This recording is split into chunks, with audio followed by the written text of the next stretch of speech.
Capítulo 278 Interrogatório. Sabendo que era inútil resistir, Argus acenou com a cabeça em silêncio.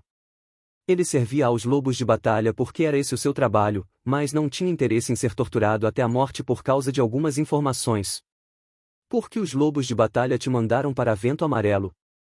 Por que eles queriam pessoas espionando o Calfas? Fernando perguntou, com um rosto inexpressivo. Raul sentou-se num canto, ouvindo atentamente. Por mais que tivesse sob Dmitri nessa guerra, suas raízes eram em Vento Amarelo, lá era seu lar. Se havia espiões infiltrados na cidade, ele precisava saber mais a respeito. Quanto a Teodora, ficou atrás de Argus, suas intenções eram claras, qualquer movimento suspeito e ela o mataria. Ouvindo a pergunta de Fernando, Argus levantou o rosto, encarando o jovem pálido. Você não sabe de nada, não é? Perguntou, de forma retórica. Então olhou para Raul. Você deve saber que os Leões Dourados não treinam usuários de habilidade, alguns dos altos escalões até os odeiam. Raul, que ouviu isso, franziu a testa. Essa era uma velha ferida dolorosa. O capitão Raul deve saber a história por trás disso, mas como você me pergunta, vou responder. Há 20 anos atrás, os Leões Dourados eram muito poderosos, haviam muitos generais e seu exército fazia outras legiões menores tremerem. Por muito pouco não se tornaram uma das 10 grandes legiões. Fernando ficou surpreso com isso, sabia que os Leões Dourados eram uma legião de médio porte, mas nunca soube que eles foram mais que isso no passado. Tudo isso foi devido a um único homem. Caesar, filho de Calfas. Fernando e mesmo Teodora foram surpreendidos por essa informação, apenas Raul parecia não se surpreender, como se fosse algo que já havia ouvido falar. Caesar foi o mais brilhante e poderoso general que os Leões Dourados já tiveram, um poderoso usuário de habilidade. Graças a ele muitos territórios foram conquistados e muitos inimigos aniquilados. Sempre que alguém mencionava o nome Caesar, as pessoas em volta o reverenciavam ou o temiam. Argus disse. Eu amo umas preliminares, mas que tal deixar de lado a enrolação e ir direto ao ponto? Teodora sussurrou, deslizando sua adaga suavemente pelo pescoço de Argus. Apesar da adaga a poucos centímetros de ceifar sua vida, o homem manteve-se calmo. Seus longos cabelos balançavam suavemente, ritmicamente com sua respiração. Tem a ver, está conectado. Argus falou, olhando para Fernando. Deixe-o falar, quero ouvir. Ouvindo o comando de seu líder, Teodora sorriu, então afastou-se. Sentindo-se como se tivesse acabado de escapar da morte certa, Argus respirou fundo, então continuou. Mesmo que Caesar tivesse tantas conquistas, tantas vitórias, tantos feitos, ele nunca teve uma cadeira no Conselho da Cidade Dourada.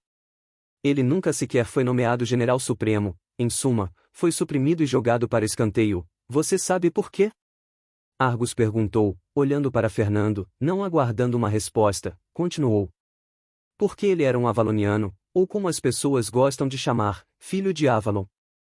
Fernando franziu a testa. O que isso quer dizer?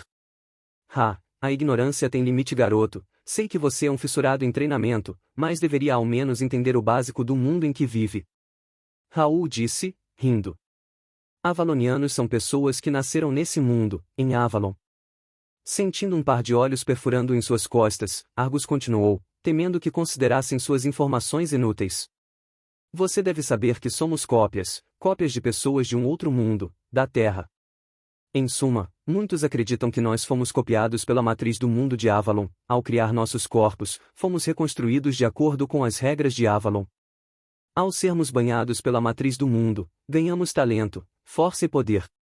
Ouvindo isso, Fernando lembrou-se de sua vida na Terra, das luzes multicoloridas que viu na noite antes de acordar nesse mundo.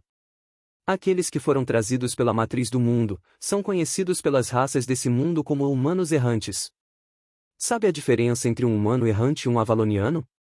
É que o primeiro é abençoado pela matriz do mundo, enquanto o segundo não. Argus disse, fazendo uma pausa, então continuou. Caesar, como um avaloniano, era considerado indigno, um bárbaro criado num mundo sem lei, propício a baixo talento. Por isso os Leões Dourados jamais o aceitaram na Cidade Dourada. Isso não é exclusivo dos Leões Dourados, muitas legiões não recrutam avalonianos, e quando fazem, deixam-nos como soldados até morrerem.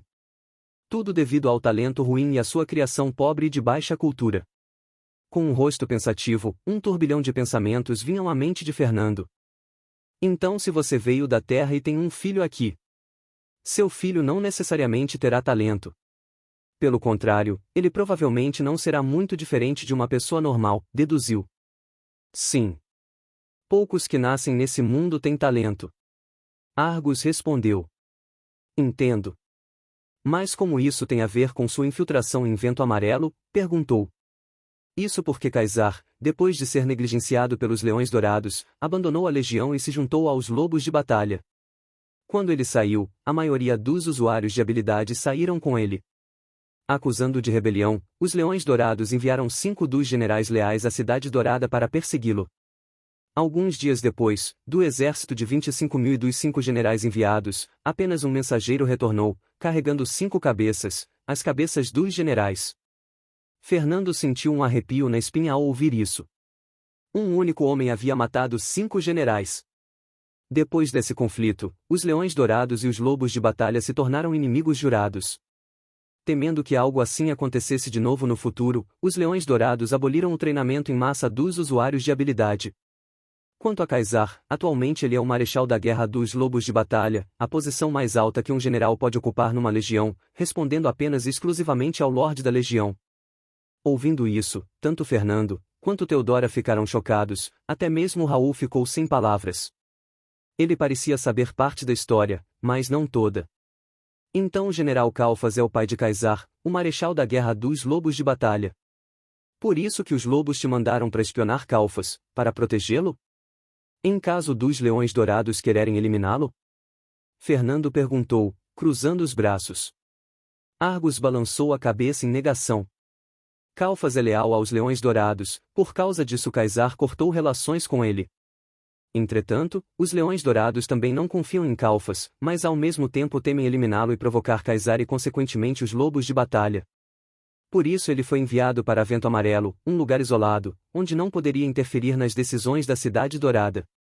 Meu trabalho era apenas monitorá-lo e observar se Calfas fazia algum movimento em relação à supressão de seus inimigos, mas o general nunca fez nada. Ouvindo até ai, Fernando balançou a cabeça, decepcionado. Então era isso? Só isso? Ouvindo o tom do jovem, Argus ficou sem palavras. Como alguém poderia dizer que era só isso? Era um conflito que envolvia 2 legiões. Não estou interessado nessa merda toda, e disse, com desgosto. A verdade é que Fernando não se importava com os problemas dos outros ou mesmo dos inimigos da legião. Tudo que ele se importava era consigo e com as pessoas próximas a ele. Depois de saber a verdade a respeito da missão de Argus, fez uma série de perguntas. As coisas relacionadas à legião como um todo não o interessaram, mas saber que Dimas, o general supremo, era o responsável por mandá-los para a morte, também aquele que havia fechado o comércio interno da legião em Belai o interessaram, afinal eram coisas que o prejudicavam diretamente. Além disso, havia mais uma coisa. Aquele sujeito, ele não disse que servia a Dimas? Pensou, lembrando de Jean Armand, o velho que tentou matá-lo em Vento Amarelo, causando um conflito entre guarnições. Lembrando do sujeito, o punho de Fernando apertou-se firmemente, havia uma dívida pendente entre ele e o velho homem que não havia sido paga. Depois de mais de 1 hora de perguntas, não havia mais coisas que o interessassem, mesmo que houvesse muitas informações úteis que saíssem da boca de Argus, a maioria eram coisas de pouca utilidade para ele. Vendo a falta de interesse do jovem, suor frio escorria das costas do homem, sentia que o momento da sua morte estava chegando. Percebendo isso, Teodora sorriu. Quer que eu o mate, líder? Como ele foi cooperativo, posso fazer de forma rápida e com a asa indolor. E disse, de forma maliciosa.